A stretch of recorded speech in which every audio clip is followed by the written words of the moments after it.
evening. My name is Bruce Lombardo, and you are back with Tablebreakers. We are going to discuss the aftermath of Kai's game, which has taken us probably the last 2 out of 3 sessions we had with Tablebreakers.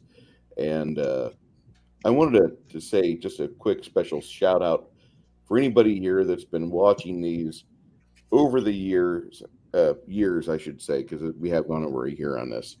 But I do want to say thank you. And without further ado, let me introduce my friends here. We have Kai in the top middle, Baron G Rock on the top right, Shadow and Sun directly underneath me in the bottom left, Mr. Jaide of Jaide's Tavern, center, lower, and then Connell, the Cigar DM. All right, guys. Salutations, comrade. Go on ahead, gentlemen. How did we enjoy? What is our criticisms or our critiques or our constructive words we have for Mr. Kai for him running an amazing steampunk campaign for us? Can we keep playing it, please? I got nothing else I want to talk about for the next 4 weeks. Just have him DM. Usually we have topics already slotted. I don't care. They can wait. We're not going anywhere. I want him as a DM. Okay. That's not Oh, fair. Lord. Here we go. Forever DM again for Kai. I know, right? Isn't that how it works?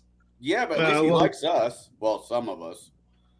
Mainly everybody on that side of the screen and slightly up. I'm not too sure about me. No, he tolerates you. It's all right. Yeah, makes sense. I don't think you'd be here if you didn't. Well, actually, let's start. Bruce, since you brought up the question, why don't we start with you? Right. Well, when we started the character construction of this game, the character that I wanted to create was somebody that I miss the guy's voice. He's been dead for over 25 years. This year, it'll be 25 years for Bill. And we had a chance to play in a game where we were going to be doing high magic, high adventure shit. And I just wanted a chance to play as Bilius Maximus again. And I'd done it before over a decade ago. And he'd been an NPC in my campaign ever since his death. So I thought no better way than to do that, than to honor him. And my experience with this was just like being able to be a fucking blast wizard or Zot wizard, as I call it. I enjoy the shit out of just creating a character that's like, I have been broken. The glass has been shattered. We have an emergency. Let me start dropping spells. Point me towards the enemy. Face me towards the bad guy. Oh, look, little red circles on the horizon. Let me outline them within the template of the spell effect. Beepity boppity boo. And I just really enjoyed the shit out of it. I could play a regular character or a guy with a regular voice. No. But I really enjoyed playing a damn blast wizard, an evocation mage, which is I think the game occasionally needed to devolve into that. And from my experience, I just had a blast because I got a chance to step into a world where my character was warmly embraced. They had a purpose for him. You defend the kingdom. You defend this man. And he failed. The president's dead. But fuck. Is he? He doesn't know that. What? No, we don't know. You don't know that yet. Not yet. And my rules of the Find spell. out here at the end of the spell. That spell is never ending. Kai, did you ever play Mutant Chronicles? Yes. Okay, did you know that the Brotherhood has 3 rotating popes that will never leave office? They are sharing a anti-aging drug, and so one will age out, and he'll promote one of his buddies, and then he'll age out. Brothers He'll act- promote the third, and that's just how the Brotherhood is ran. That's how I see Shadow taking this character he's got. It might work that way. There's some. Look, yes, there might be some ways that work. There's such a great line from. There's several great lines from Starship Troopers, and when it comes to that character, I keep thinking, "I'll take this job until I die, or you find somebody better." No, until you die. No, you have this job until you die, or I find someone better. Right. Connell, really good. our friend Grim just sent me this week for my birthday a package of Starship Troopers miniatures that I'm actually working on right this moment as we speak from the Excellent. Starship Troopers miniature game. Yeah, and it just so happens that the GURPS game I'm in with Bo on Friday night is more or less a Starship Troopers type of game where we're playing mobile infantry grunts, and it just so happens that this is perfect for the characters in the party. And Grim had no knowledge of that. It was just one of those quantum things that just rolled out perfectly. And Bruce, before I forget, the Warzone Kickstarter for the Warzone Mutant Chronicles game just went live yesterday or today. So if that's the thing you're interested in, I wish I was. I wish I had the money and time to devote to it and to like seriously devote to it, because it's a fantastic universe to play in. But I don't have either of those resources, and I don't have the time. Is the main thing. That's my main problem. I don't have the time to play all the games. And I don't know how other people are doing it, but I don't have. Yeah. I don't have that. I wish I did. God damn it. I'm only grabbing the rule book for $25. I can use all kinds of other miniatures. You know, hell, I've got the original miniatures from Mutant Chronicles back in the day still in the blister. So paying their price for plastic, I'm just gonna pass on that. Yeah, the only game I'm going to be buying here anytime soon is second edition Frostgrave. First edition is a hoot. It's very well done, very well written, and it just takes it a little bit further in the evolution of its rule set, but it doesn't add a whole lot to the game. It just kind of modernizes it. It took some ideas from the blisters or the expansions from the first edition of Frostgrave. And if you don't know what Frostgrave is, DM James has an amazing video. He talks a bit about it, and I'll put it in the chat. All right. Well, back to God, ran a game. I didn't I? Yes. When I wasn't dying, I ran a game. All right. So you killed. What's that? I was expecting to die. If I had more time, I would have. But I was watching the time limit very carefully because 2 hours in combat can go really quick. that's true. Yeah, So, I know this. so, Baron, what did you think of his game? I enjoyed it, and I think I kind of proved a point on how a arcane and a divine caster can kind of work to bolster each other, which is something when Bruce was saying he was going to be playing a mage, and I was like, oh yeah, we can definitely work with some of this, because especially knowing the background of Bilius, I kind of had an idea where he was going with it, which was a lot of offensive. And especially when he threw that first electricity out, I was like, "Oh yeah, this is gonna work." And being able to show how just a cantrip can basically intensify a larger spell. It's a thing that a lot of people don't think of. But one of the reasons I did that is just for the simple fact of, we had worked, quote unquote, worked together for a while, which was part of the backstory. And so I wanted to show how that type of dynamic could definitely work together to bolster each other. But yeah, I really did enjoy it. There was a couple times where I was like, "Oh, this is not going to be good," but then it was we pulled it out. Bottom of the eight. Grand slam. Woo! I also threw a good deal of prep material ahead of time, I think. So I hoped it worked out. So even if nobody read the briefing, which is okay, I accepted nobody to. Briefing? Where we're going, we don't need no stinking briefings. Here's some intelligence. You should read this. We read none of it. Okay, the entire first session is, all right, plot hook. All right, plot hook. If you read the material, plot hook. Nope. Okay, cool. This is going to broadside you. All righty. Boom. I was okay with that, though. I was happy.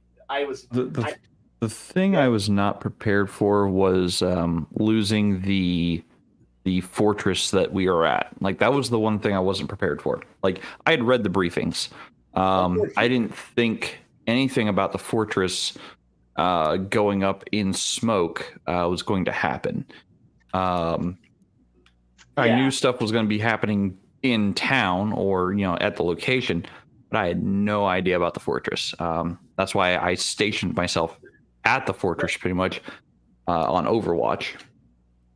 Yes. Look, I was trying to run the whole thing as though it was kind of, if I was doing this as part of a proper campaign, there would have been like multiple sessions leading up to the events that happened. So it wouldn't have been broad. I was trying to like run the idea of what an end of a plot arc looks like. Because that really was the end of a plot arc, because things happened and the party now is moving in a whole new direction, new storyline time.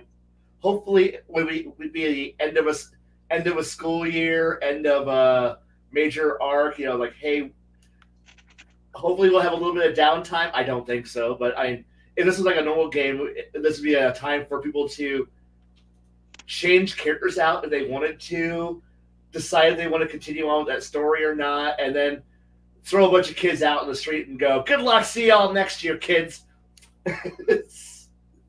And let them have 3 months to mull it over while we play Warhammer, BattleTech, and Cav, and then they all talk about it for 3 months, then come back and go, "Now we're refreshed and ready to go on to the next story arc." And I'm like, "All right, do you want to pick up on the battleship?" And most of them go, "Maybe." And that's what would be happening about now, is a bunch of kids going, "What the fuck just happened?" And then looking at the one guy who has all the notes. He's like, "I can explain it to you, but do you want to read all the notes?"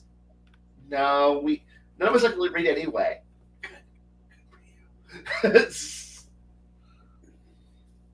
All right, what about you, Shadow? Well, you guys all know I've wanted to run an Inquisitor for a good long time now, and I got to, but now I don't get to, because now I got to pretend to be a gunslinger, which, gosh, that's going to be a tough one for me to pull off, isn't it?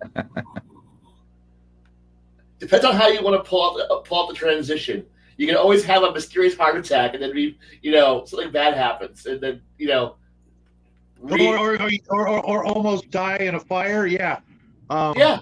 I was thinking about that. That going to be interesting. You're going to be a hard act to follow next month, my friend. I understand.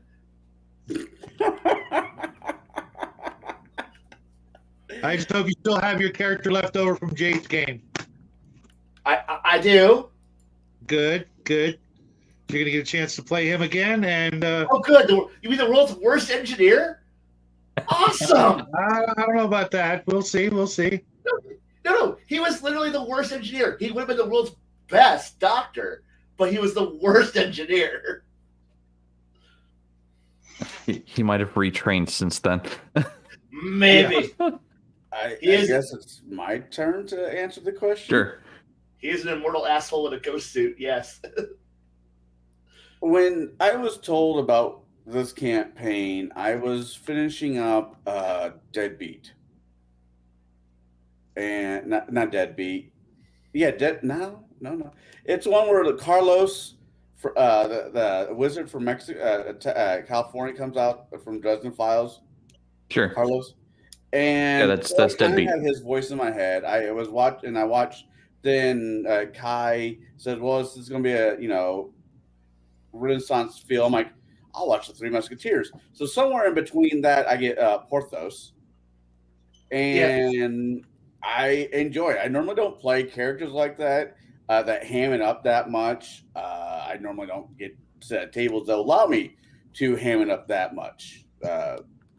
People like to run the more serious campaigns, and I had a lot of fun with this one. I'm not saying it wasn't a serious campaign, but you gave us room to have what I like to call a sense of humor. That's the whole point. As honestly, to let you guys run roughshod with the concept and ignore it how you feel. And it's one thing to say, we all joke above the table. Everybody's having a good time. To actually play a character that gets to have a sense of humor in a campaign is completely different, in my opinion, than what I'm used to. So I enjoyed the ever-living hell out of it. My only sad part is not having more time to let you guys be in the world before I hit you upside the head with a 2x4 and say the world came to you. Right. So, Bruce, you got more questions? Yes, no?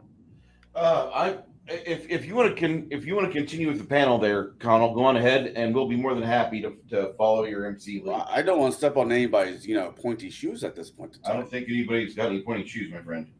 I'm barefoot. All right, so and Bruce might be pantsless. That was the question I already put up in chat. Well, it's summertime in San Antonio, so yes, no pants for Bruce. No pants for Bruce. That's more than anybody here wanted to know. All right. So when planning out this campaign for us, this is something you've been working on at your not day job, but at the school that you work at? And day job, yes. Day job. All right. Now you already run this campaign, don't you? What's that? You already run this campaign, don't you? Actually, okay. I'm running this world. It's currently on a small hiatus due to the fact that some kids who are about to graduate wanted to actually enjoy GMing for a while, so I let them run their own game for a while, and I was planning on having a time skip before I take back over the helm in the fall, and I wanted to have this be kind of a way for me to say events have happened without having to actually be the one who decides to, by Deus Ex Machina, going, this is what happened, guys. And like, no, I wanted a little bit of player feedback and some actual people who aren't actually invested in the actual I don't want to say main party, but like one of the people who are actively in it. So when they get to come back and go, hey, time jump, and now I get to go, yeah, okay, so anyway, here's the new presidential policies. This might be how the colonies are being handled. Oh yeah, by the way, there was an assassination attempt that led to a fire, and a bunch of spells, ritualistic spells happened, and it had players go, what the fuck happened? It's like, waking up that you put your tie on, getting ready to go to work one day, and shit happens, and you're like, oh fuck. What do you? At that point, I can go, what do you do? And much like how I dropped you guys into the shitter, and then went, what do you do? I noticed a comment that was made last session, which was simply, are we doing this right? I heard someone say something along the lines of, hey, are we doing this right? And then somebody else made the comment of, it's one of Blaine's campaigns, therefore it's definitely not. Like, there is no right answer. There's no wrong answer. There's just simply an answer. Just do something. The only wrong answer is to stand there slack-jawed and staring at at it as it happens. And that's not the right response at all. Right. And the thing here is that like NPCs, stand there shocked and confused, much like how, well, shit, there's a fireball that's still currently in the afterglow, and there's debris falling everywhere. Yeah, most people are probably going to stand there and look, what the fuck is going on? And that was, and there's like heavy rifle fire. Normal people who are not heroes and adventurers go, oh shit, find cover. I'm confused. I'm shocked. I stand still. It's the people who matter who react and do stuff. I want to see what the people who matter react and then do stuff. At the end, and so far the player and the party's answers was, we do shit. And I'm like, that is the only good, right answer. You fucking did something. And that's all I wanted, was to see, here's the stimuli, you react, I react to the stimuli, and now things are moving forward. And I love that part. So yeah. Well, we're all kind of, old hack, Right. professionals or veterans, the least we can do is, bring our A game. Right. And honestly, you guys could have just shown up and done something, and I would have been fucking perfect. Hell, I fully intended to not even get to the actual detonation of the fortress and the assassination, actually. I actually wanted to have the real cliffhanger, after on session 2 being, and then there was a fireball. And then a bunch of wizards who decided to use magics that I've stolen from 4 or 5 different game engines to create a nuclear detonation decided to do so. And that was where I was planning on having it. But things didn't play out that way. And I'm like, all right, well, we'll go with this. And you know what? Much like how I'm like, there's no wrong answer, I just kept on going for it. And then the game turned out pretty good. So I ain't complaining. So you're happy with how it turned out then? Dear God, yes. Awesome. If y'all died, I would have been happy. Y'all lived, I was happy. You guys could have just... We weren't just lump sum of the log is your main concern. Yes. Honestly, I had like 5 different endings that I had in my mind that I would have enjoyed. Part of me would have thought, because I've had players like this who I would have stayed doggedly in the civilian district, in the Narrows, and fought those 4 companies to a bloody standstill, and died, with the idea of we're buying time for whatever the fuck's happening. That would have been because unfortunately I have a certain player in my main group who is doggedly a do not split the party adherent. So there would have been none of this gone off to the hospital, gone off to the mansion, and fought, and used a small anti-tank rifle, a large man-portable anti-tank rifle to stall an entire advance happening. It would have been all in one group, and it would have been a very bloody meat grinder, and it would have lasted for hours. But I would have run it, because if people wanted to decide to have a firefight between an entire battalion, Firefight. Yeah. Yes. My God, if one player opens his trench coat, he's got like 18 pistols in his fucking pockets, sewn in. I'm like, you've been preparing for this day. He goes, I have been, and it's just gunfire. I mean, who would make a character like that? I mean, I have no idea. I have no idea how anyone would want to do a Billy Connolly based character, and then have fun with that. Yes, I'll sign up for that. Or hell, the idea of like I'm wearing 30 Derringers. What? Yeah, they're just fucking going to town with this shit, and like I'm okay with this, but it's like I had different things planned out for how different things would have happened, but because we just it allowed me to hit a lot, and I rolled with the punches. That was the important thing, which was I didn't bother to go, well, this wasn't what I planned. I only had 3 things. I had a lot of things planned, but I only had like 2 things that had to happen. Somebody had his head blown off, and a fortress being killed. Those were the only things I had planned. Everything else was flexible and left with the idea of you guys will tell me how to go, and I gave you like 5 escape routes that you guys could have taken, or simply died. I don't, death happens, but you guys played smart rather than we are. I'm going to initiate the heroic last stand of the Blackguard here. Yes. Go anyway. So I'm done now. Sorry. So, Baron, you made your character around Bruce's character. Correct. Now, I've gamed with you before not multiple times, but a few times. I've definitely gamed with Bruce multiple times. Mainly as a player, I would love to be at a table where he's an actual player longer than 2 sessions. Did you guys talk to each other at all when making these characters, or is it just the fact that you guys know each other as well as you do? It's like, well, he's playing Billy, and so I'm going to make. Forgive me, I forgot what your character's name was.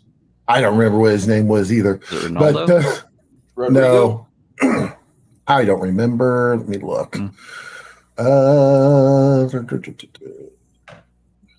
Brother Ronaldo. No, it was Dr. Edward Beaumont. Right. Ed. But yeah, he was. The thing is that I kind of, and I really didn't get to explore it too much, just with the way that the scenario was, which is fine. Yeah. I got to do a little bit of it, but he is which is kind of a little different. He's actually a artificer / healer. So he can make some devices and put some stuff together. I think I did that in one little area there, and everything else to for that flare and whatnot. But it was but basically I was making him. He was kind of the way I pictured him as more of a field, like a field mech, not field mech, but a field medic, and being able to quickly go from person to person. He had his little robot, which only that basically would go and kind of triage people, along with other things. Basically, let me know who needs what the most, and in just with me playing, I know, especially at the level we were, a lot of wizards tend to go for the bada bing, bada boom. Not necessarily the things that are going to throw out mass damage on mass amount of people. The other thing is I was thinking, because for whatever reason, I had it in my brain that they had flintlocks and stuff like that, but which was fine, but that's how my brain that I got that fixed. So, but I was thinking also when I did the create water.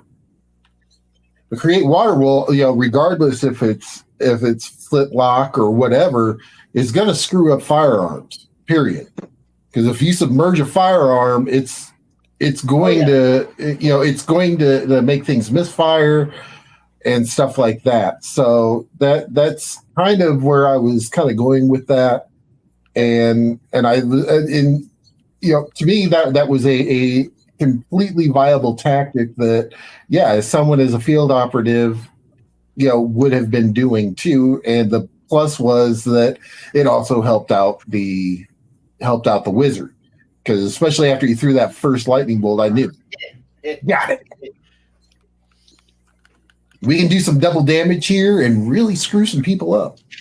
Also, one of the feats I took, I took Craft Wondrous Item because I didn't know if anybody else had that sort of thing, but I figured I'd take that, and that way I would explain as to why I didn't have a whole lot of store-bought items, but I had my own items that qualify under that feat.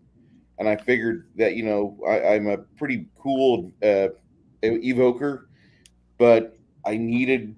I still there were still some things missing, and when Garrett starts doing all his teamwork stuff, we hadn't even discussed this yet, but he already knew what I was planning on doing, so I was very happy. I'll just say that as a player. I was there with you two for those encounters. It was fun to watch. I mean, I did my part. You guys did your guys' part. But between, I had a lot of, I had a lot of fun watching you guys play, not play, but magic off of each other. Well, if he's going to do this, I'm going to do that. And I thought that was really cool.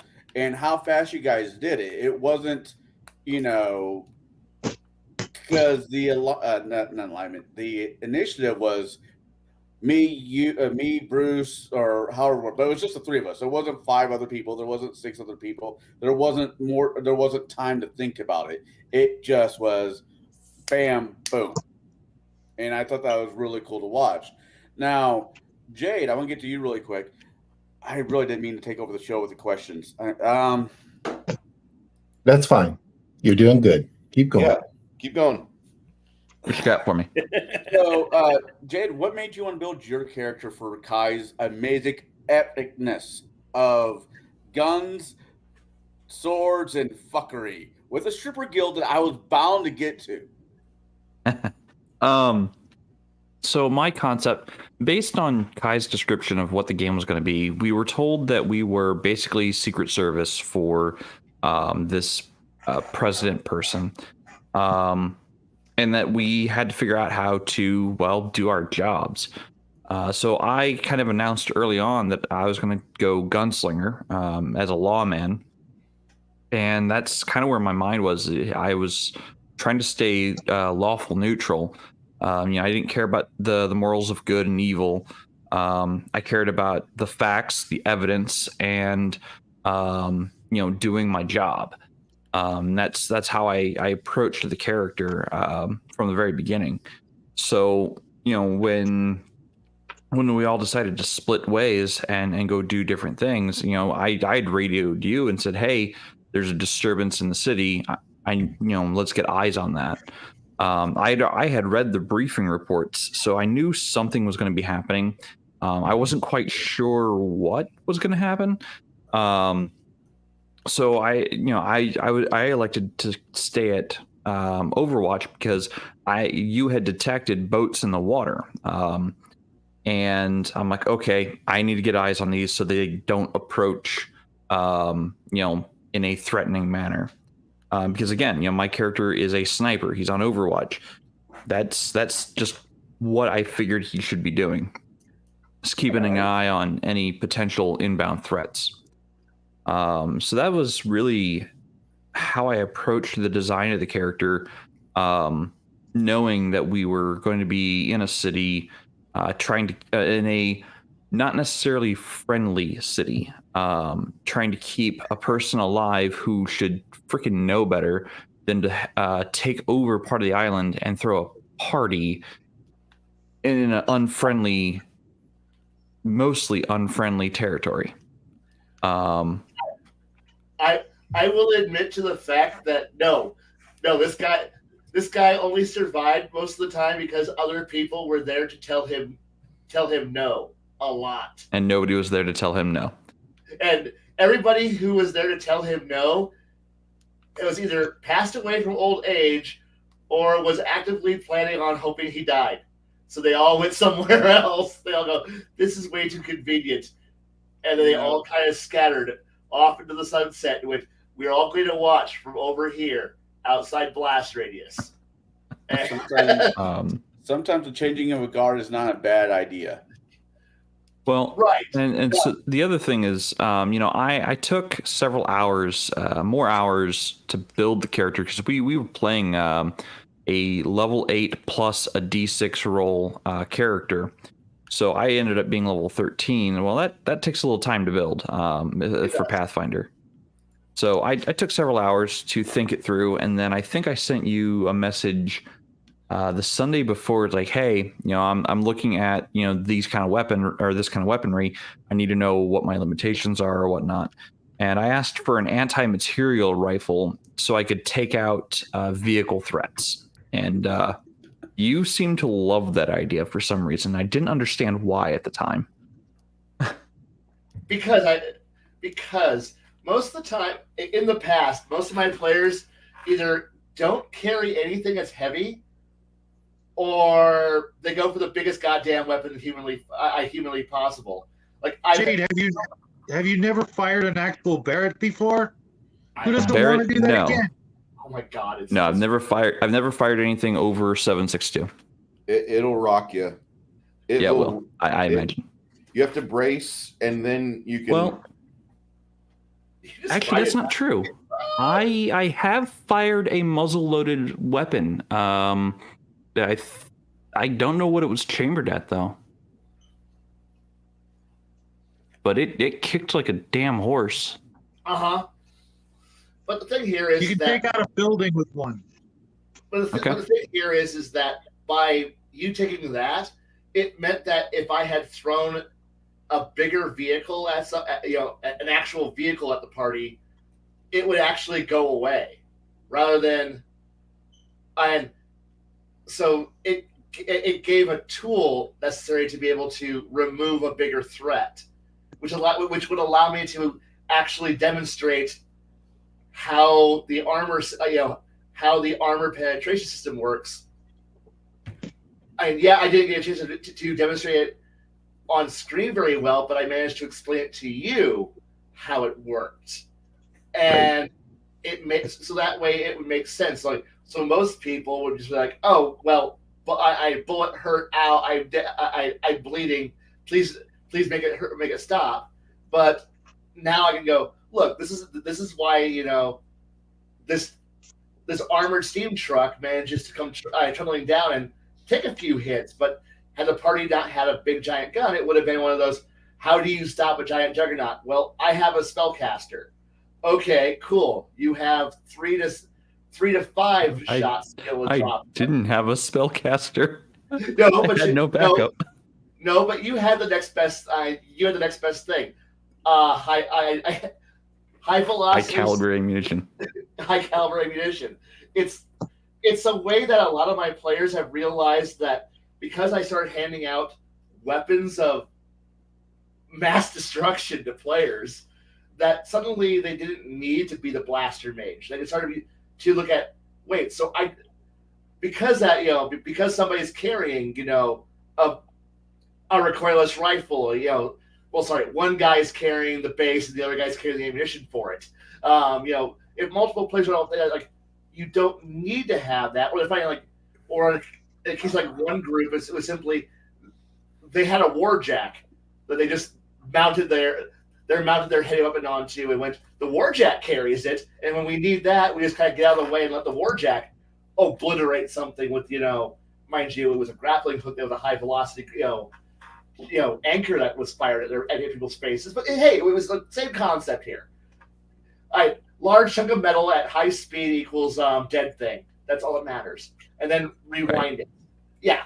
But yeah, and that was the whole reason I decided to go with the anti-material rifle. Was, I knew we were playing in a steampunk era, so I knew vehicles were not only a possibility, but almost a guarantee.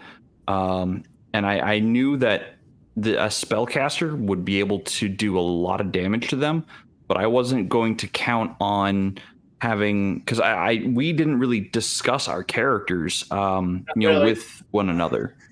So I couldn't guarantee like what kind of magical arsenal Bruce was going to have, because I never played with the group or never played with the NPC of Bilius Maximus. So I didn't know what kind of character it was going to be. I didn't know what kind of mage spells he was going to take. So I wanted to make sure that there was an ace in the hole just in case. Right. And I also like the idea that, now, things I'm sad I didn't get to actually demonstrate was, well, I did, except for the steam trucks, I really didn't, and the airships, I really didn't have a lot of chances to go into the actual more steampunky things that are actually in the world, like like the actual warjacks that were actually out there. Like, had the party decided to go investigate the firefight between the goblins and the leprechauns, warjacks would have shown up there. That would have been warjack land. And that would have been rather insanity, and possibly with players being hauled off to the hospital, which would have been the ambush that would have happened that Bruce, Garrett, and Connell went off to, and had their adventures at the hospital, which was the fallout from the people who did go off to go investigate the fist fight happened. Well, giant robot fight being done by people who are very short. Which to you guys it would have been, oh hey look, large sized warjacks. To a bunch of leprechauns and goblins who are small sized creatures, this was a giant robot fight happening over here. To them, it was a giant robot fight. You say that there's humor in my world, but it's stupid. You say that, and I just have the mental video clip of not Princess Bride, the Labyrinth pops in my head where those goblins were in that robot, and they tried to shoot the girl, the little fox, and they said, "No," and that's what just ran through my head. Yeah. And you say a bunch of gobos are in a mech suit, like. Oh wow! Does was it James? Who's the creator who did that? Labyrinth. Actually, it was more of a bigger nod to Giant Robo. Okay. That ancient anime from the '60s that I really liked, and so I like Gigantor or the other one. Gigantor and Giant Robo. So okay, both of them, because that was kind of the idea of tiny little geniuses having giant robots beating up on each other, rather than simply I'm a war mage next to my warjack and we're sitting here having war machine fights in the street. No, I like the idea of these short little fucks having it out and having a street brawl with robots, because why the fuck not? That is just awesome. So, especially since they're both two banking guilds, to show off the fact of we're wealthy, we don't care about the law because we can buy you. Because this is the age of the robber barons. So these people have more money than brains, and they're they're gonna do something. I'm okay that didn't happen. That's okay. I'm okay with that. So, Shadow, where did your "I am the law" type, concept get brought out?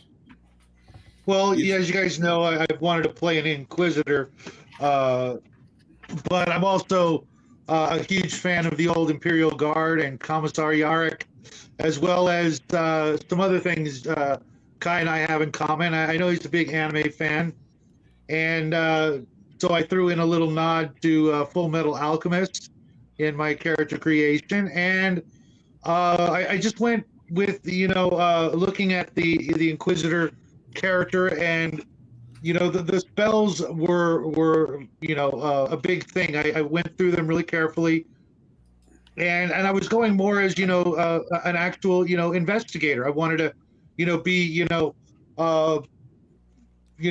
of, not only part of the Secret Service, but part of the secret police / intelligence gathering organization, whatever that might be. And going through the spells, I could have gone a certain way, but I wanted to focus more on gaining information and infiltration and things like that. So the claim identity spell was like a no-brainer. Little did I know that it was going to claim the ultimate identity, so to speak. And to be honest, when I was reading it, I didn't find anything about I didn't see on the PDF or what have you anything about the person having to be alive. Otherwise, things would have been vastly different. I wouldn't have even tried it had I seen that in as we discussed on Discord. So everything like I always say happens for a reason. And when Kai asked me, I told him that my priority was protecting the president. And he was like the man or the office, and I'm like, well, both, obviously.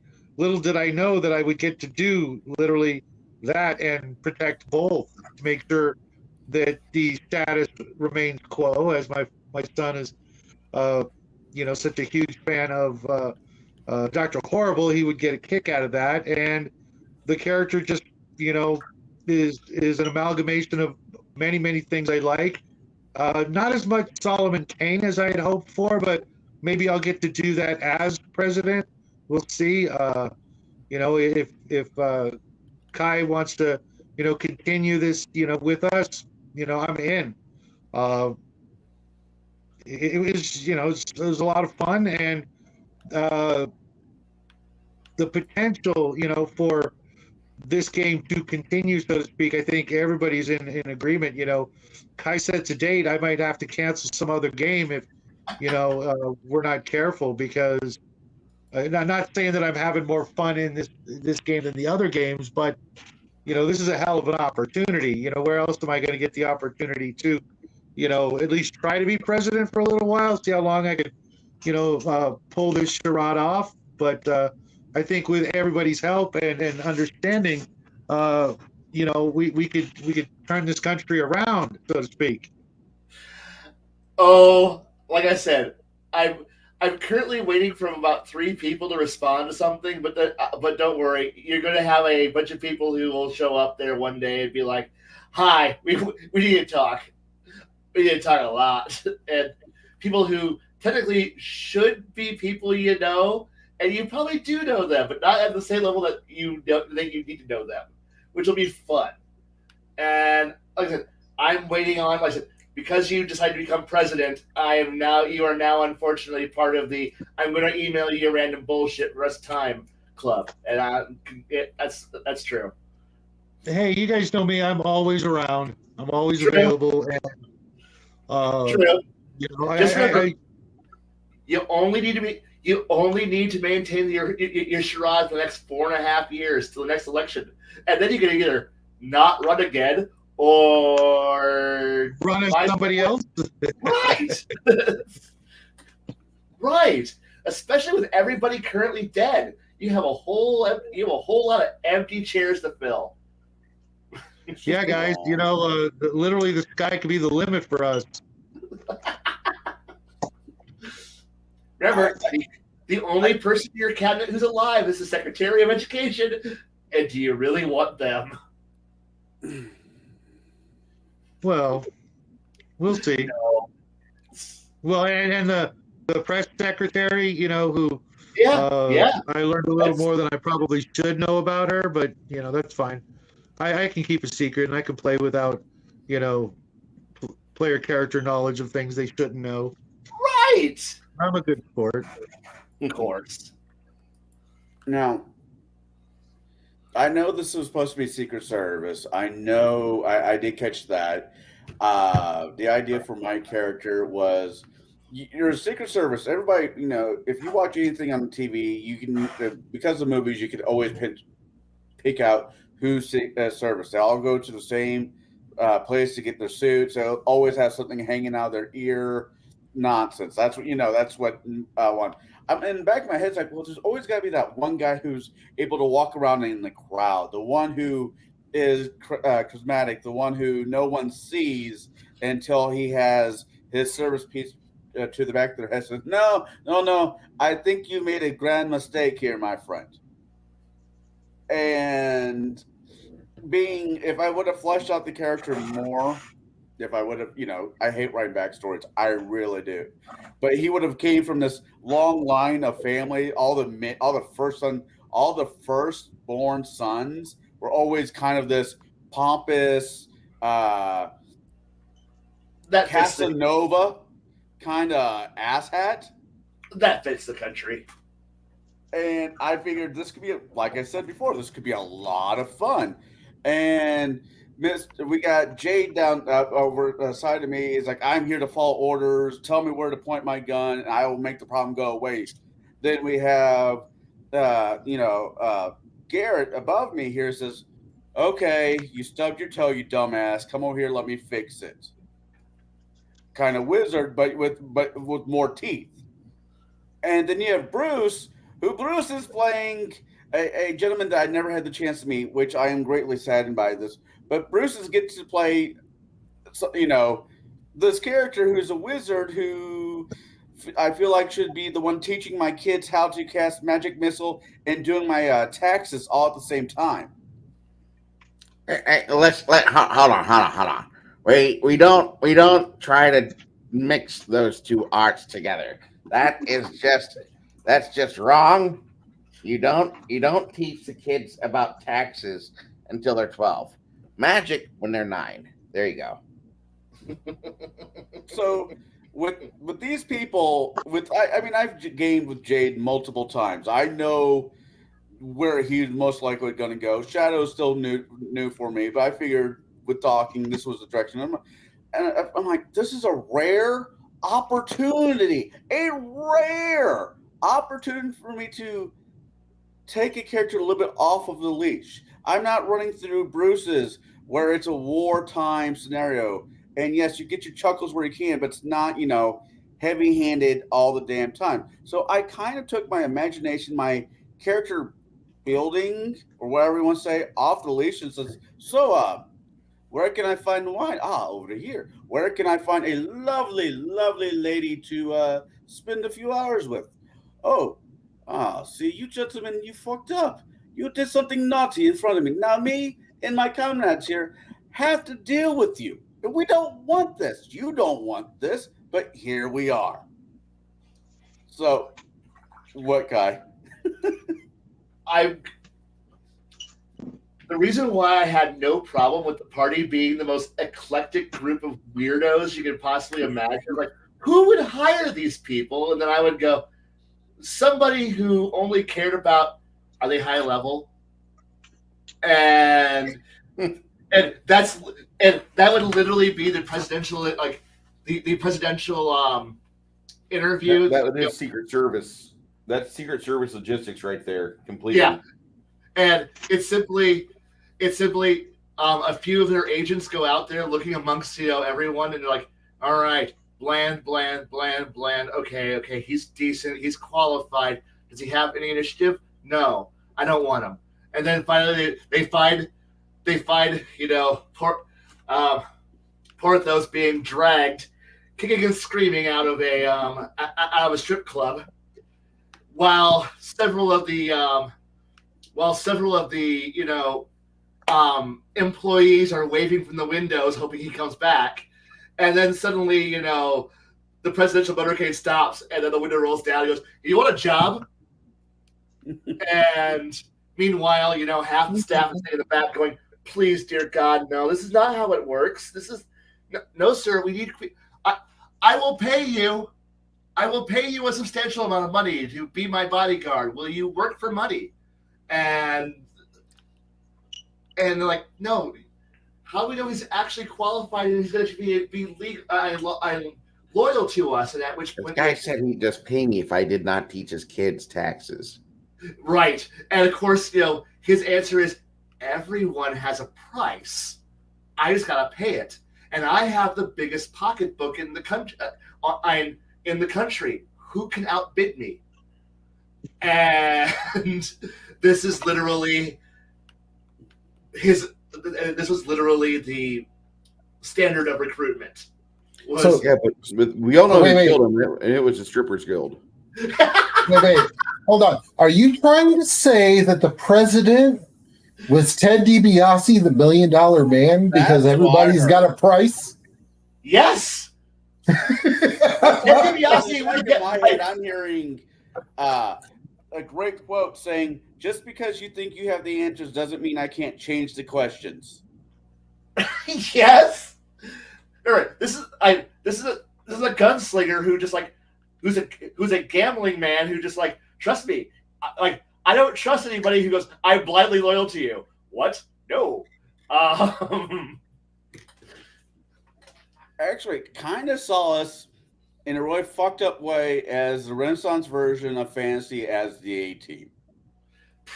That's okay. The thing was the president the person who I'm basing the president off of, his mentality is I want creative people who will think for me, and that way I don't have to worry about it. They'll do all the work for me, and that way I can focus on somewhere else.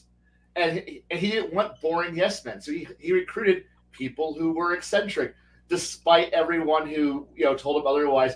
You might want to actually have standards. No, I need skilled people. I don't need standards.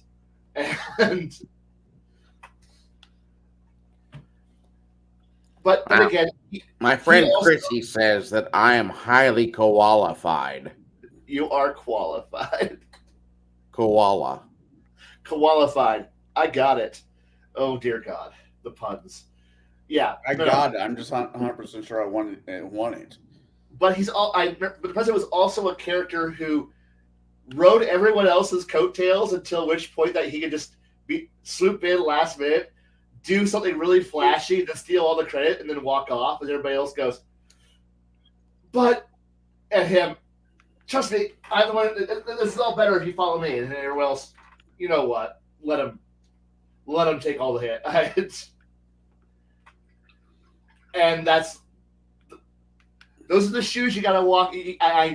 You're filling. If you have any skill of actually running the country, like actually caring about what's happening, you might do better than the previous guy. Who your spell works because which should raise giant red flags. I know that at some point. I know at some point we're going to play the miracle round where Bruce, Baron, myself, Shadow, and Jade will run again.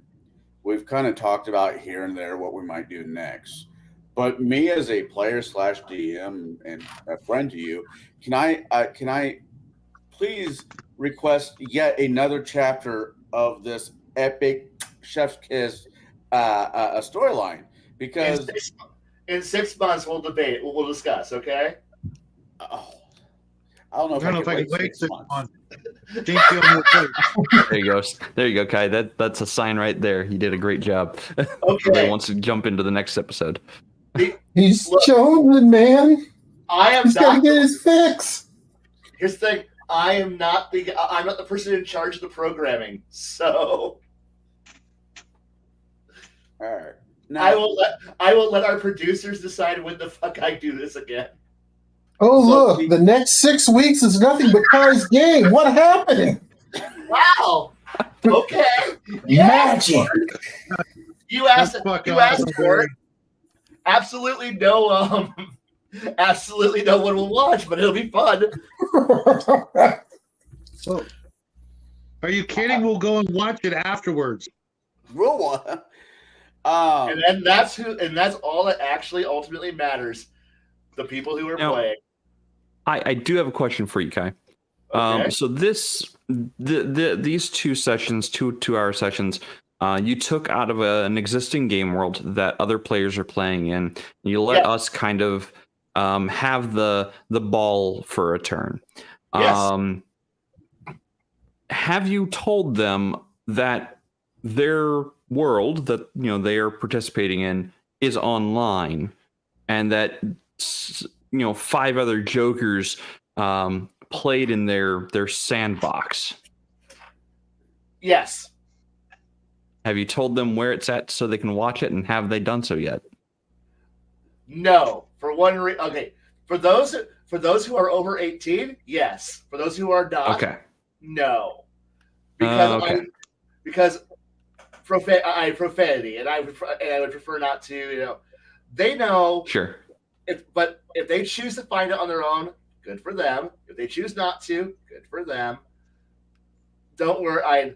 I am a much my profanity filter is much more in place when I'm doing this in public around people who with me doing it, with the way I'm working out in game shop, I completely understand. There are things here I'll say that I will not say when I'm at the shop, especially. Oh yeah, but every once in a while, now the one thing I did really like was the actual thing that I didn't have to actually worry about. Do I need to PG-13 this shit? No. So getting a chance to actually No. I didn't have to worry about that, so I could actually just play with the play unfiltered. Give us the facts, Kai.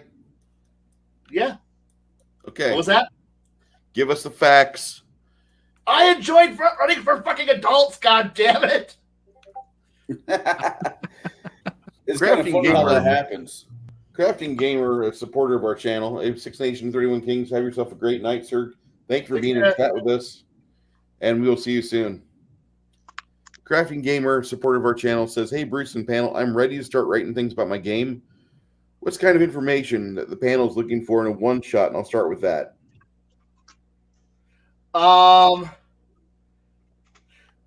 What kind of game? What genre?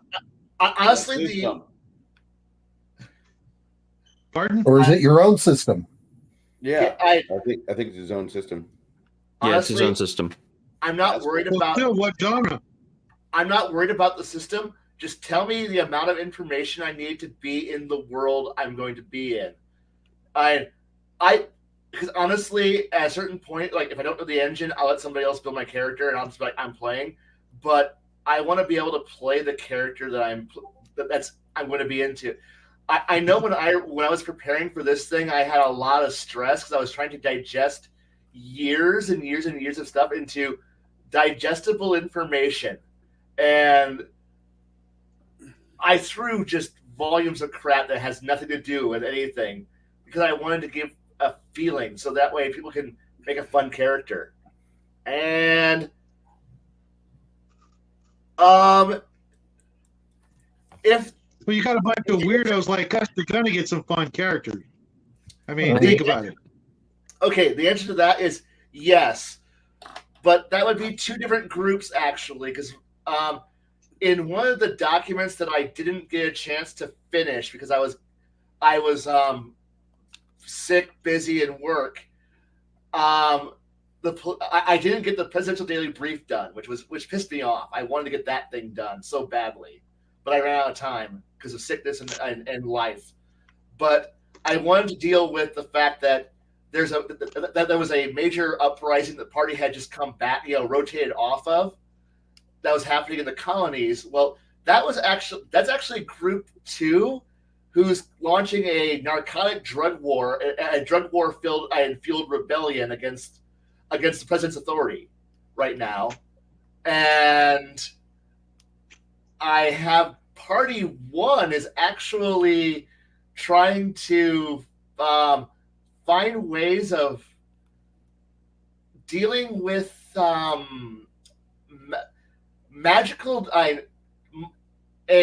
Quietly trying to solve a multi-dimensional threat that's happening of things looking in from another world, and they're trying to do it all quietly without having to alert the authorities because the moment that assholes like you guys find out what's going on, suddenly you're gonna get a disproportionately bad response, and so they're trying to solve a problem that's happening that's being done quietly.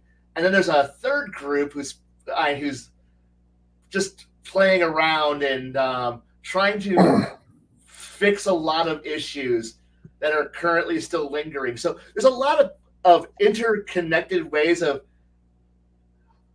players will find each other and pass each other at the night like ships, and then they will not even realize they're actually seeing another player character until it's far too late and they've passed them. They can't do anything anymore. So honestly, I said this is just one more group into a world which is full of people who are living their lives, and every once in a while a big explosion alerts everybody else to, oh shit, something's over there. But at that point I figure out who's the actual player character here? As I go look at over, because I will hand out a like, if I was to compile a list of all the named NPCs, some of them are retired player characters, some of them are built like player characters, some of them act like player characters, because I'm slightly schizophrenic and I have a lot of friends who I will throw information at, like, and go, hey, if you were so and so in this situation, how would you handle it? And they would be like, well, this is my take on this, and perfect. I'm using that. Bye, and then I'll be off somewhere else, running off. So it's like, so we're going over there. Who, and, you know, you're not going to run into the enemy problem of who's the main character. We're looking for, you know, brown hair, black hair, brown hair, blonde guy, spiky red hair. That's the guy who's the main character. No, you're going to walk into a room and just be like, oh shit, they're all people like me. Fuck. Who's the person I got to shoot? Good luck finding them, because they're doing the exact same thing to you. And it's a fun little game, but that's how I keep myself entertained, as being the GM. So is playing off, you know, and as a lot of players, I will just go, they don't care about what other players are doing until what they're doing intersects with their own agenda. So, I after all, how many of us, you know, outside of meeting up here for streaming, actually have a clue what anyone else is doing once we turn off the camera? No one. So, unfortunately, that is true. So yeah, if a player goes, I want to go out there and go kill another player in a different group, well, the answer is, one, find the other group, and B, good luck. Dice rolls happen at that point, and you're all built like rocket tag assholes. This doesn't end well. Now, I believe that we bought Kai dinner. I believe for the last hour, we have done our part in the dating ritual of buying Kai dinner. Now comes the after-hour coffee session. Oh God, no. Okay, what? Yes. Does anybody have? I'll start with you, Bruce. Any minor complaints? I wish I would have done that different. I wish any minor complaints? I wish it would have been more focused on the first campaign session. I'm sorry, I wasn't. That was my mistake. I should have been more focused. But I mean, we still had fun. I had a blast. I got a chance to do something I hadn't done in years, and I mean, Connell's taking the words out of my mouth with the desire to run through this campaign again. He's taken my thunder, so I'm okay with that. Go ahead, tell Kai what I'm feeling, because I want to play again. I want to play again. That's all there is to it. Also, Crafting Gamer says it has 6 main genres depending on where you're at in the world: tribal, feudal era, steampunk, industrialized, mystical, and high technology. All of it with a very magical twist. Okay, Crafting Gamer. I hope you're in my Discord. I'm going to get a channel set up for you here. Okay? That's what I do for you. And if you're not, the link is below in Bruce's info. So definitely make sure you click on that, get in Bruce's. You can also read some of Kai's musings. I've been quiet for the last few weeks. I'm sorry. Hey, it's good. We got a chance to play. I've been busy. Yeah. Life does happen. I hate to say it, but it does happen.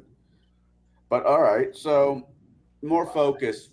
Bruce wishes he was more focused. That's more than a fair statement. Baron?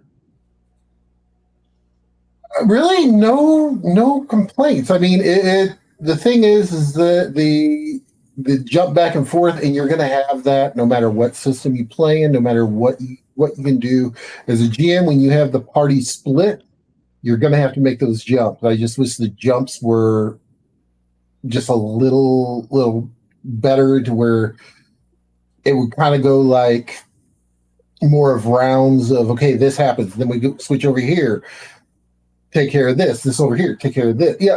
But yeah, that's like semantic type stuff, and every GM runs it a little bit differently. But I mean, that was the only thing. It's kind of like after we kind of got done with those guys, we just kind of lost what we were doing, and next thing I know, we're running down the railroad tracks, and it was just kind of like, well, okay, we're running down the tracks. Okay, sure, we're doing this. Let's go.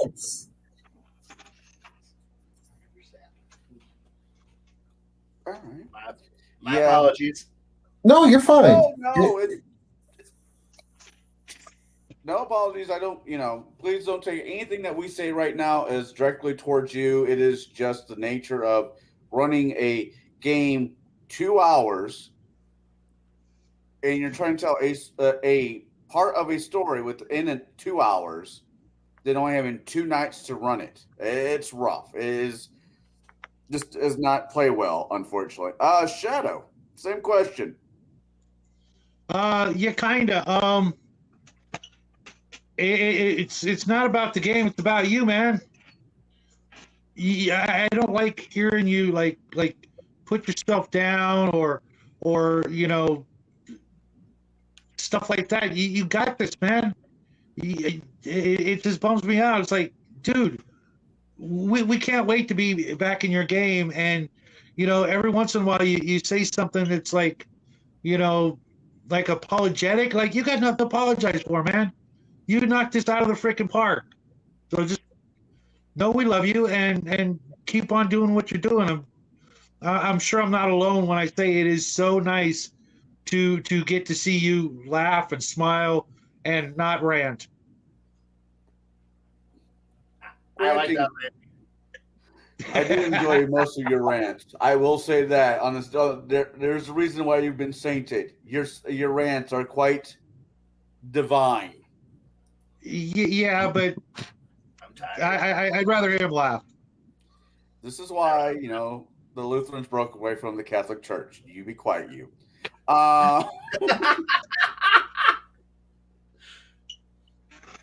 Instead of a thesis that nailed onto a door like a Dear John letter, we got, a Care Bear sentence. All right, moving on. I'm in the mood.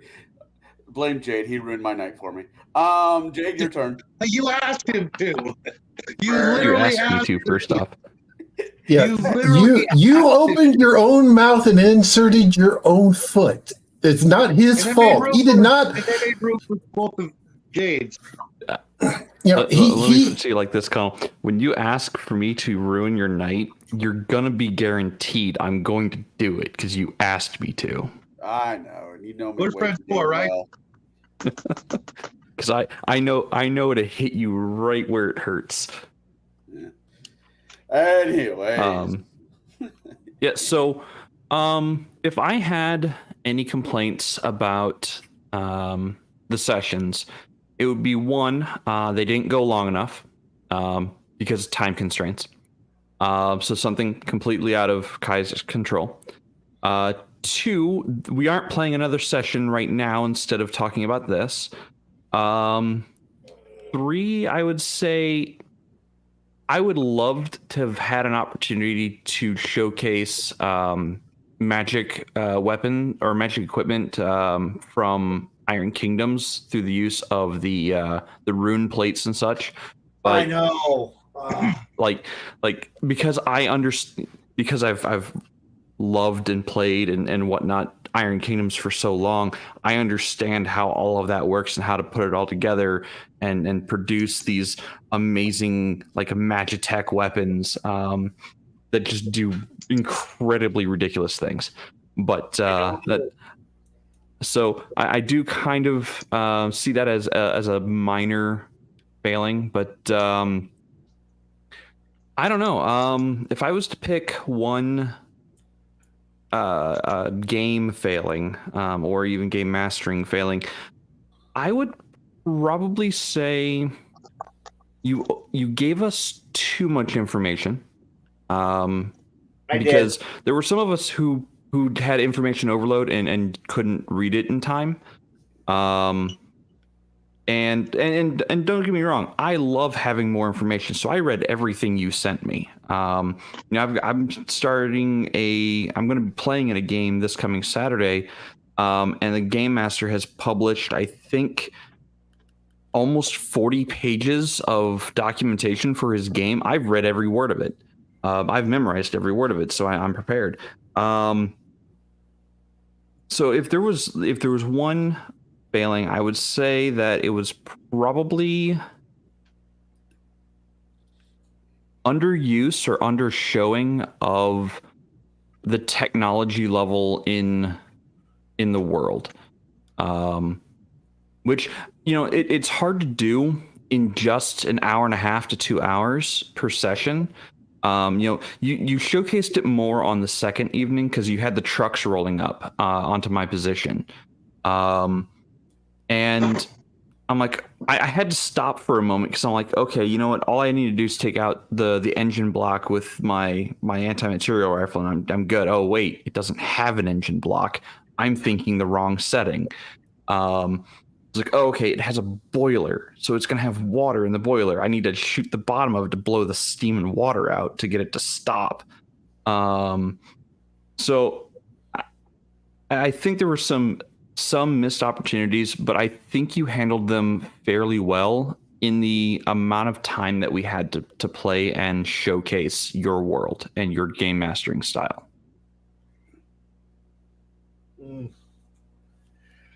Yeah, I wish I had more time. I really do wish I had more time to just cover all of it.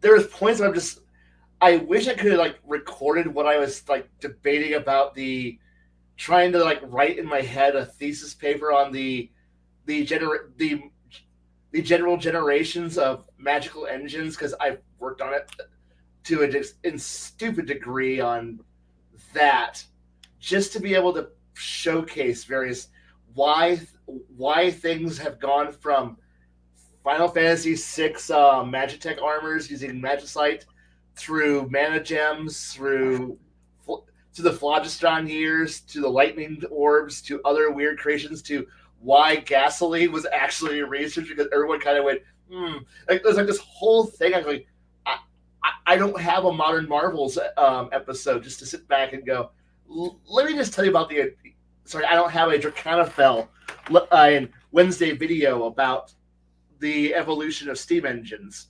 of magical engines. I mean, that's about what I would be. I'm sitting here in my head going, I can run an hour and a half video on just large and small scale magical engines, and what logic was used and what paths evolved in what directions, and why gasoline and oil was researched temporarily and then diverted away from that due to other problems, and then why steam came back into it, and then why this fell off, and why things moved and jerked backwards and sideways for 1,000-something years to get to, there's now a giant steam truck coming at you.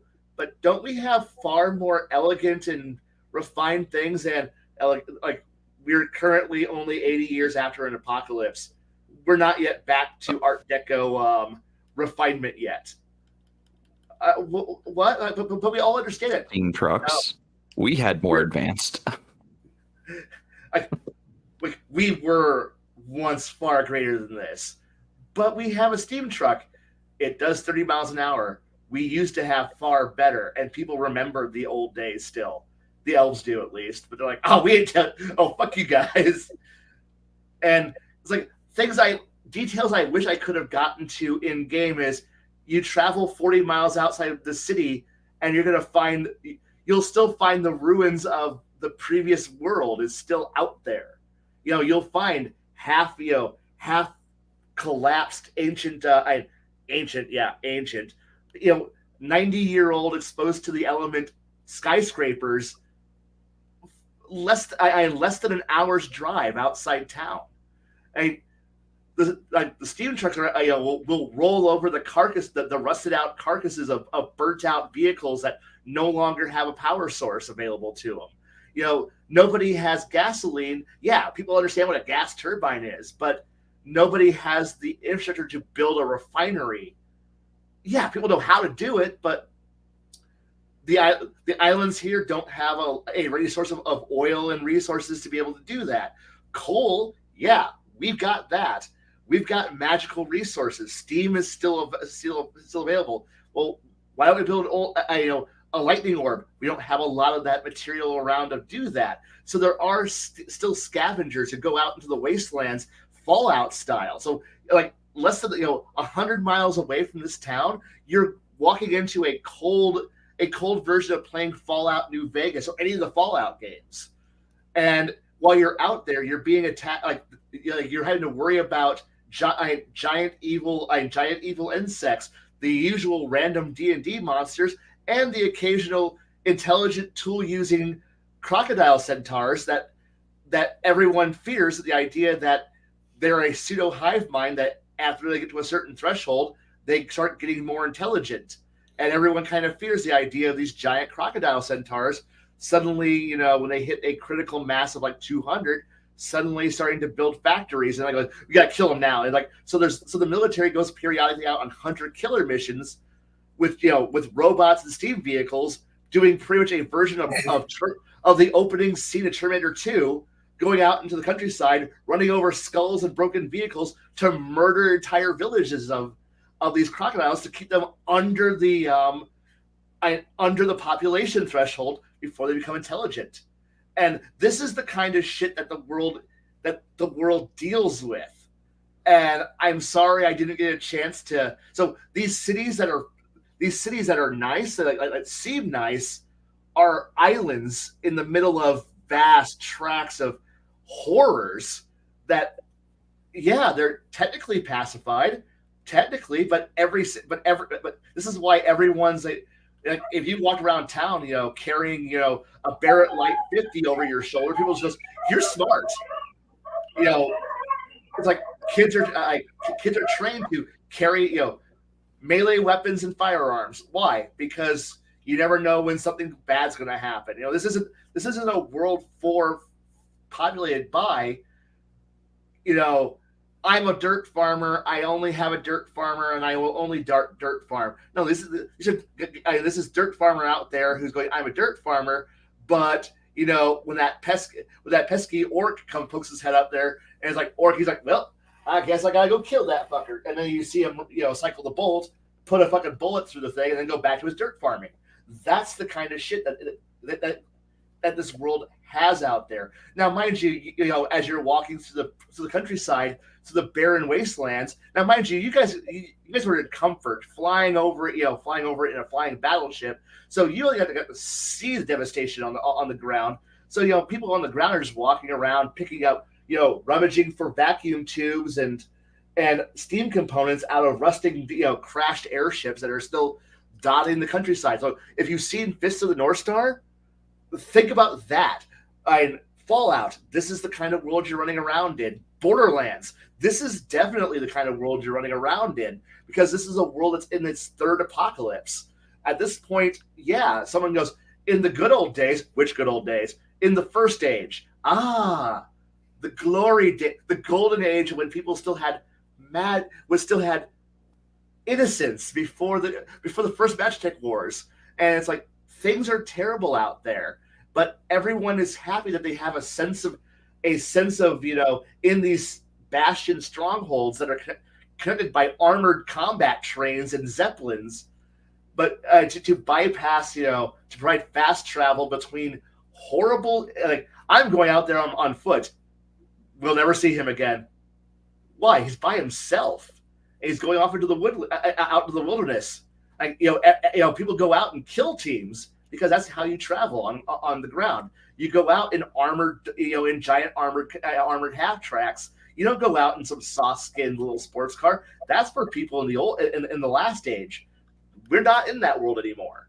And I know I didn't get a chance to demonstrate that level of just brutishness that's in the world because I focused on one island that was a beautiful little gem. And there's only like 7 of these gems in this country because the rest of it is like I'm going out there in the spice harvester from Dune to go. I'm a mining company goes out in spice harvester, starts gathering up resources from the wilderness, and then calling for a zeppelin because oh shit, some CR-19 monster has decided to poke its head up. Some super mutant or some death claw decided to poke its head up, and that like can the harvester handle it? Yeah, we think we can handle this one. And shots fire out, and it's like no, I think this is a big one, and you get the fuck out of Dodge as fast as you can because that's how the world, that's how this world works. Because yeah, at some point there's still dreams of one day we'll reclaim our birthright and build beautiful cities again and not live in fear, but another problem the country has is on the other side of the country, away from you guys, is literally a gateway to hell. Not hell, but a gateway to for example, plays out there to Malpheus out there. It's literally a gateway to horrible places where demons come out, and that is a continual because some wizard decided to be way too fucking powerful and callous and opened a gate to hell. And that's where the bulk of the Navy is actually parked at. The bulk of the Navy and the Air Force is actually parked on the other side of the country, sitting there maintaining a blockade so that way you don't have a demon invasion on your eastern shore. I mean, this like it seemed nice here, but it's terrible. The whole world is actually terrible. But that's okay. There's places for the small stories, and it's a big, scary world. But it's the people having small adventures, living their lives in a horrible environment, eking out whatever joy they can get. And that's the focus of why I run the stories I do, is because it's not about can we save the world. You could try.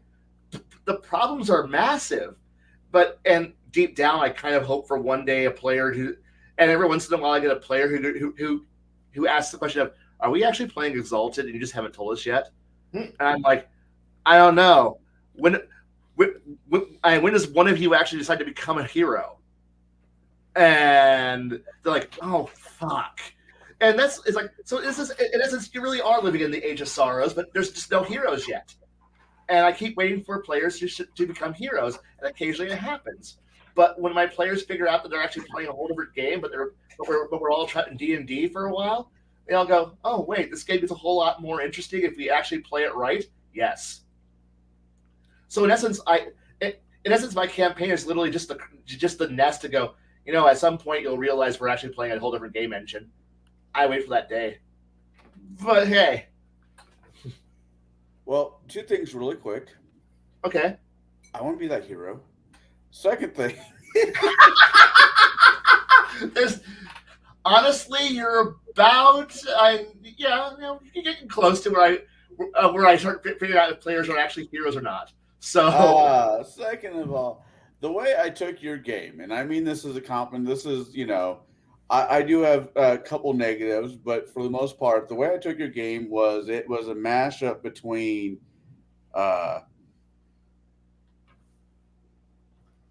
what am I thinking? Full Metal Alchemist with the government, with the state, the government state, or the way you were running, waste the area we're dealing with. Yes, you are definitely dealing with the Mestria. And Baron is right. Most of us have hit this on the head one direction or the other. It was just timing. There was not enough time on the clock for us to fully get this up. I made a character. As I said before, I hate writing background stories for my character. I don't see the fucking point. Stories in front of me, not behind me, is how I always in my head when I build my characters. Mm-hmm. But I would write a background character sheet for this guy. This is how much I liked your game. Only for you to plug him the next day, because that's how it normally works out. Yeah, that's exactly how it was. people just die. That's the thing. People just do die. You make one bad move, and well, death happens. The negative, crocodiles, centaur. Where did the bad zoo man touch you? You need to play Final Fantasy at some point. Yeah. Yeah. Basically, it's a dragon car. Wait. Are there were-buffaloes in this game? Are there Yes. buffalo? Okay. I have a number of reasons why I have crocodile centaurs. One of them is yes, Final Fantasy exists.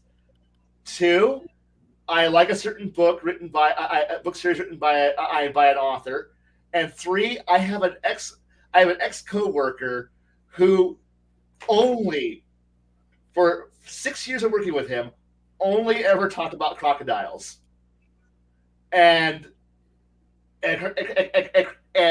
alligator related objects. And when my D&D group at the time, who were all at that time mostly all people I worked with, were all having breakfast, we would talk about D&D, about the campaign, and then he would be trying to interject how he would like to be a wizard who makes crocodile creatures.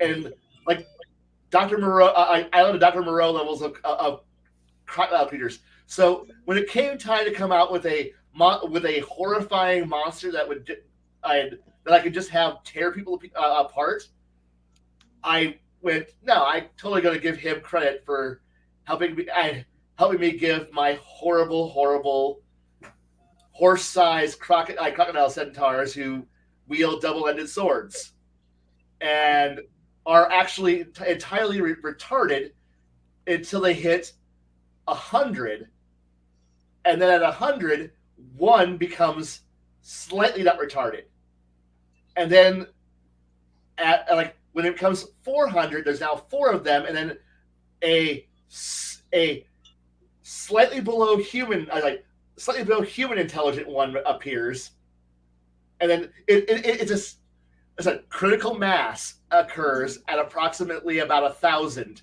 at which point you get to have one who's at PC level intelligence, and cunning, and that's the point that it becomes a horrifying war mob of the one God King commanding all of his minions to devour everything. And that is the horrible monsters that I just have rampaging across the countryside. And I love them because you could just murder them. My players at the time loved just murdering these fuckers by the hundreds, because they all knew who the guy who created them. They all knew where I inspired it, and then we want to murder these fuckers. Artillery pieces, tanks, anti-tank guns, trying to figure out ever more creative ways to kill these fuckers. And I'm like, you guys need to de-stress for a while? Murder a few packs of these fuckers. I don't mind. So they can go up on the wall and drop bombs or do it, whatever diabolical weapon they want to come up with. I've got a reason why you built it. Why? Look over the wall, and then you see the umpteen mass of thousands of these things, just churning around in there. Oh, and they also lay eggs like crocodiles. So therefore you get clutches of 6 to 8 of them. So a breeding pair can rapidly reproduce really quick. So you have to kill these things and kill them constantly and engage in Terminator levels of murder. I love these things. I'm just trying to figure out in my head. It's like centaurs. So is like the bottom part, from the belly button down, is that the horse part? And the belly button up, is that the horse? Okay, where you would think the horse body is, make that into 2 sets of raptor legs. So lizard body, long whippy tail, raptor legs. With the claws on them, and then put a kind of a crocodile-esque torso onto it. Give them kind of human-like human-like, kind of almost Gorn-like arms, and then put a crocodile head on it, but make it the size of a horse. All right. Well, I know what my nightmares will be centered around now. Fuck. And It sounds like a dragon tar with skinny legs. yes, Yeah. Yeah. and they definitely a dragon tar, and their main melee weapon is a double-ended sword. So, and they are happy to eat anything. So, if you die to them, you're food. There's no bite over. These are monsters that are just terrible, and I love them because I don't need to give a justification of why they're evil. They just are. There's even this they could be like orcs and they're kind of have a civilization. No, these things live to fuck, reproduce, and eat you. That is all they exist to do. And I love them. Yep, I know what I'll be having a nightmare about later on tonight.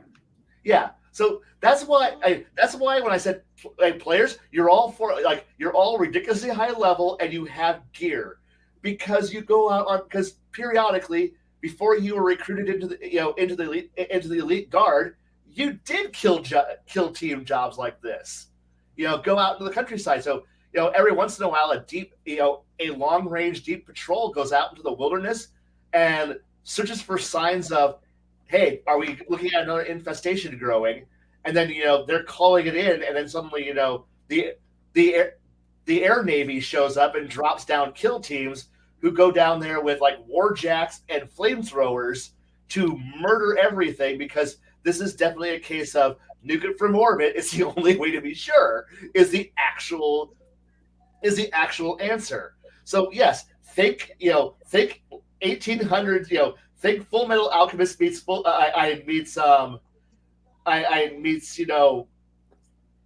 Colonial Marines, and this is the shit you got. The shit the world does to not have to live scared.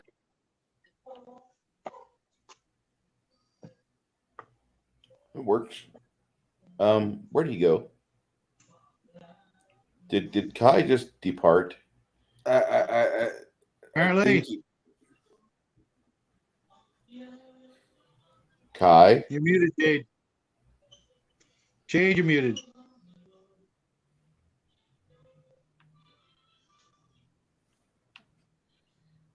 Sorry about that. I was trying to get an image of what he was talking about for Connell's imagination. Oh God. When can we go kill some? Yeah, that is a creature in Final Fantasy games. It is their god is that you have. Spoiler alert for those who are actually interested in Final Fantasy 14. You have to fight their god at some point. It's optional. You don't actually have to, but their god is a pain in the ass. I will only fight him if I am 30 levels over leveled for the fight because it's that much of a pain in the ass. Jesus. So I hope Kai's coming back soon because tonight was about him and he pulled off the great Irish goodbye. Yeah, he did. No, as far as like Kai's game, like I would definitely play this again. I would what do we got? He says his computer crashed. Start wrapping up. This is going to be a bit. Okay. I was listening in, and I'm getting some things straightened up, getting ready to get back on this dwarf. You're muted also, Baron. And damn it, Kai just had a computer crash. That's okay. I mean, I think we've kind of exhausted this anyway, to be honest. So we can go ahead and actually start wrapping up and everything. So, Bruce, what do you got coming up this week? Well, this is actually a bye week for me, so I'm going to be painting and getting some things straightened out, taken care of. But looking forward to putting finishing touches. About another 3 weeks. I should be done with the basic version alpha, and we will see where it goes from there. But I'm looking forward to this. Next week, me and Janet are going to be watching Hamburger the movie. Oh, Kai's popped on the OBS. I just saw he logged on with that, so he should be popping in. We're watching Hamburger the movie from 1986. I don't know if this is going to be a good thing or not, but we'll be trying it out. And we started doing a stream on Sundays, which I don't know if you saw my numbers from the Rumble. Here's Kai. Sorry, computer died. We saw that. My apologies. I was in the middle of talking.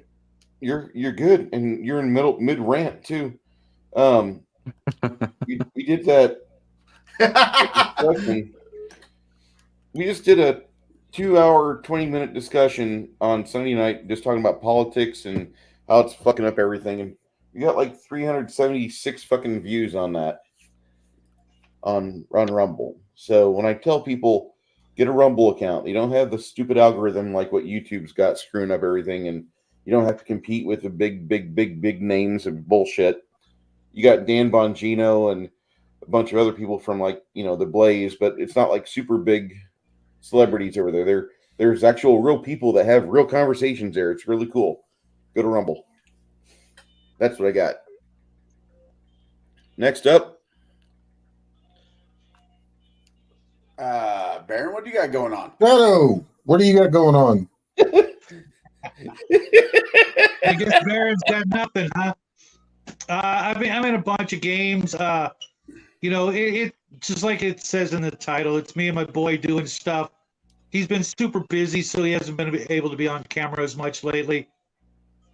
So I've been having to, bide my time waiting for him. I don't want to put out too much stuff without him. When he gets older, I can do that. But, I'm in, 3 or 4 games a week, depending on what we're doing on this channel. So that's keeping me pretty busy. I will be hanging out with Max tomorrow as we discuss getting youngsters playing games, getting them into the hobby over on Legion of Myth. And then I'll be doing a show Saturday night as usual, actually 2 shows, my show and then the Quantum Show with Nathan Allen. So if you guys are into the paranormal, Bigfoot, UFOs, and that sort of thing, look us up. And then, of course, Sunday, I will be hanging out with Rick from 28 Millimeter RPG, playing another game of Traveler from 8:30 to 10 p.m. Pacific time. And then it's starting a whole another week. This month, we're focusing on giant robots, mecha, things like that. Although this, I think 13th or the 14th is Roger Zelazny's birthday, and from the 30 days starting then, I will be throwing in a lot of Roger Zelazny stuff. Fantastic author and good friend of mine who left this world way too soon, and so I'll be doing lots of Amber and other Zelazny work reviews for the 30 days because he passed away in June, so it's kind of weird, but it's almost like a full month, from his birthday to the day of his passing. So I figured I would do a tribute to him. And if you guys haven't read any Roger Zelazny, I would start with the 9 Princes in Amber, and you can thank me later.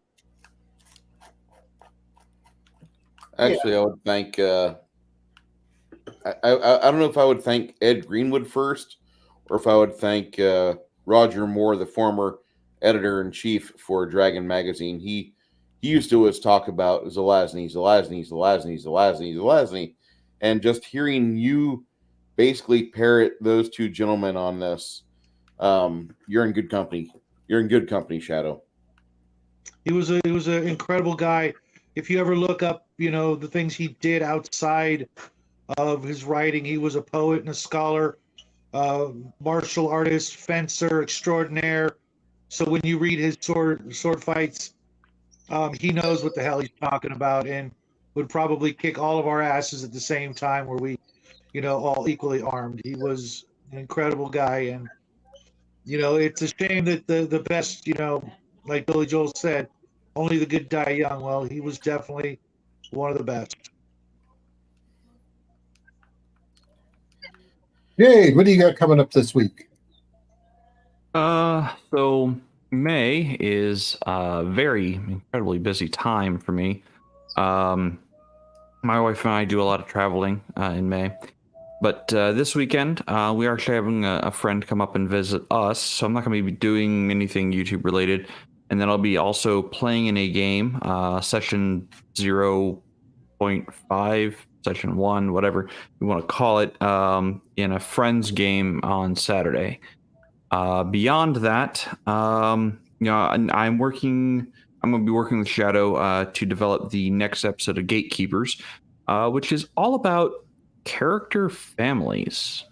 So check us out next Wednesday for that episode. It should be a pretty interesting discussion. I gotta ask you real quick, Jade.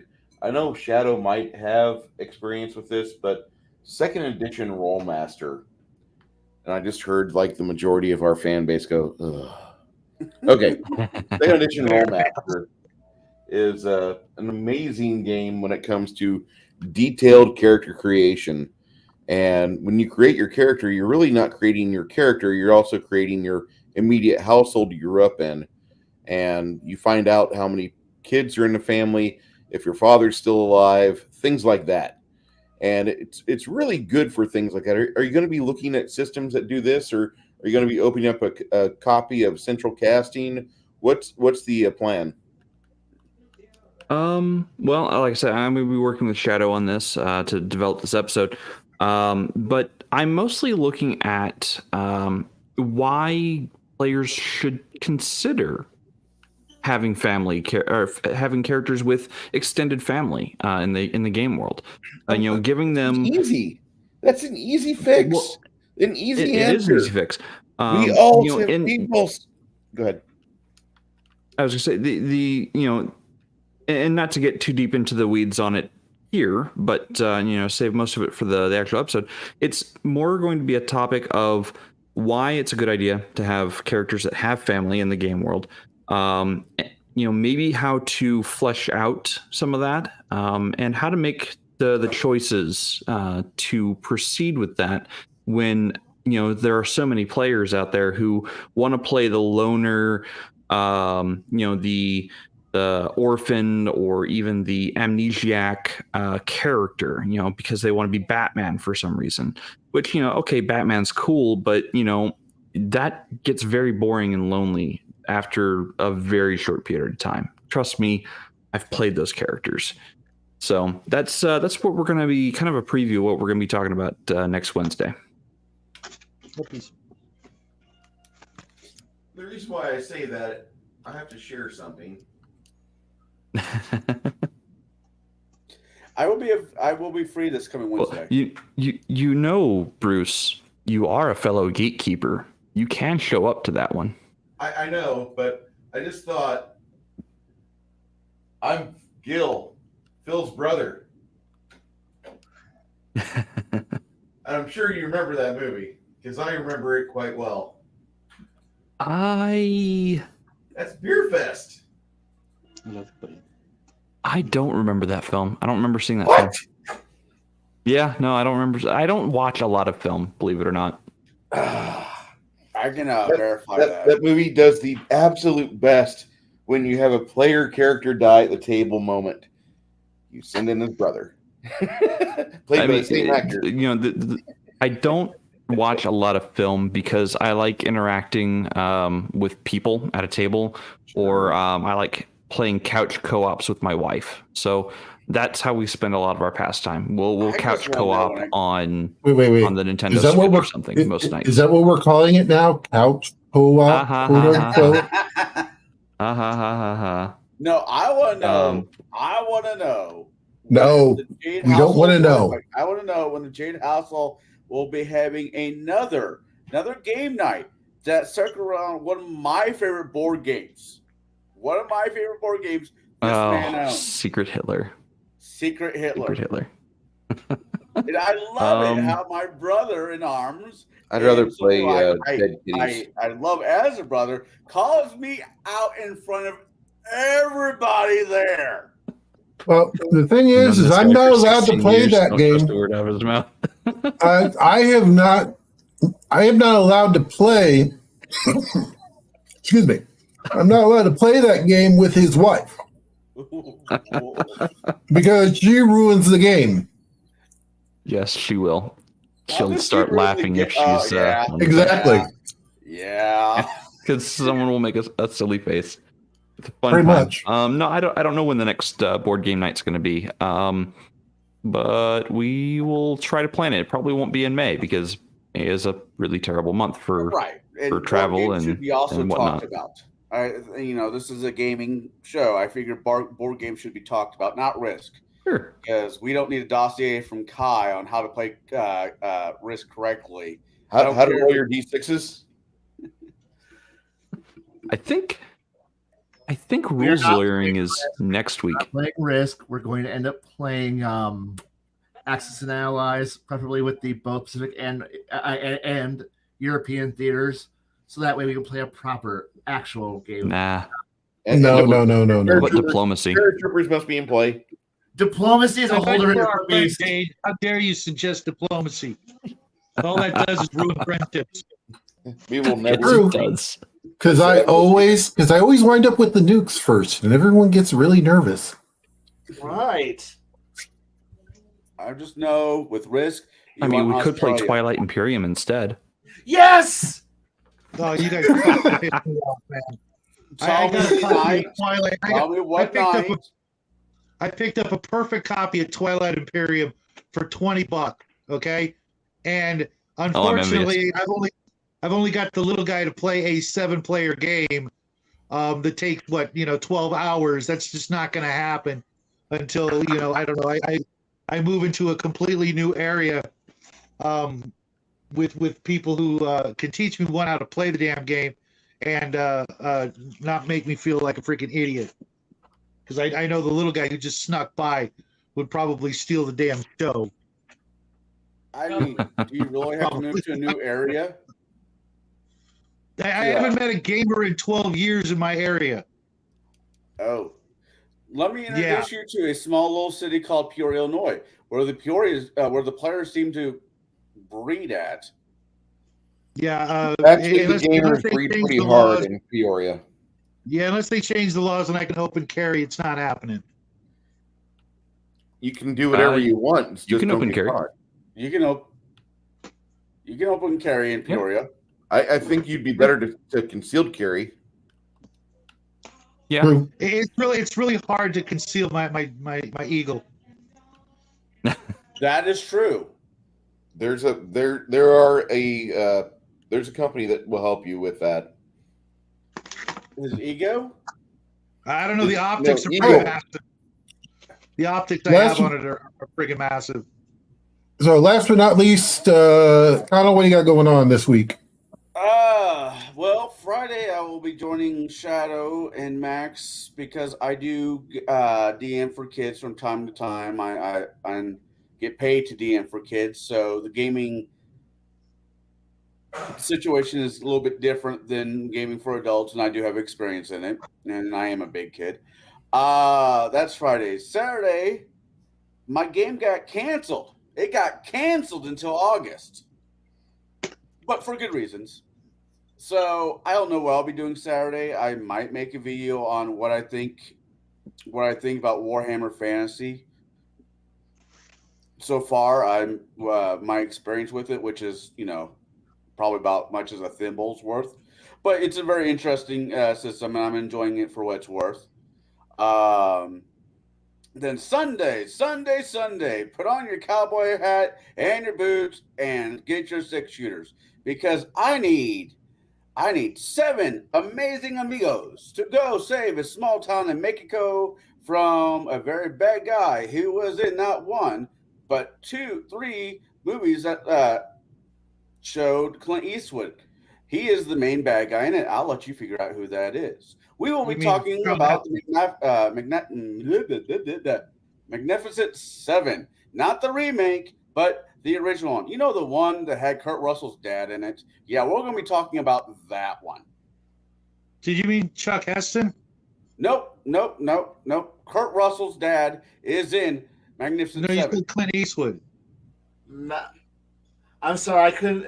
I don't remember him being in the Eastwood movies. I hear you're wrong. I didn't hear Masamune Shiro, so therefore you're obviously wrong on the original. The bad guy, if you tune in on Sunday on my channel, the Cigar DM, was played by one of the characters who was in The Good, the Bad, the Ugly, a few dollars more, and the third one. That is what I was saying. Oh, really? Also, as I also point out, Kurt Russell's dad is in it. And a few other people that you might know from other movies like Payback, and well the list continues. This movie was made in 1960 Hollywood, which is definitely the gem of cowboy movies. We'll be talking more about that this coming Sunday with Shadow and Sun. I got a whole list of cowboy films that you would fucking love to watch, dude. No, Mark's not going to be there. But that's what I got going on. Well, that's right. Mark's not going to make it. All right. His father was Bing Russell, by the way.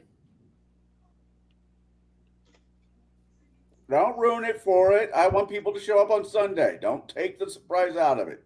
Fair enough. All right. Wow, Google couldn't answer that anyway. So, yeah, it was Bing. All right. My name is Bruce. These are my friends of the Tablebreakers. We will see you on next Thursday night, 7:30 Central Standard Time, or 19:30 for you DD 214 fuckers. Good night.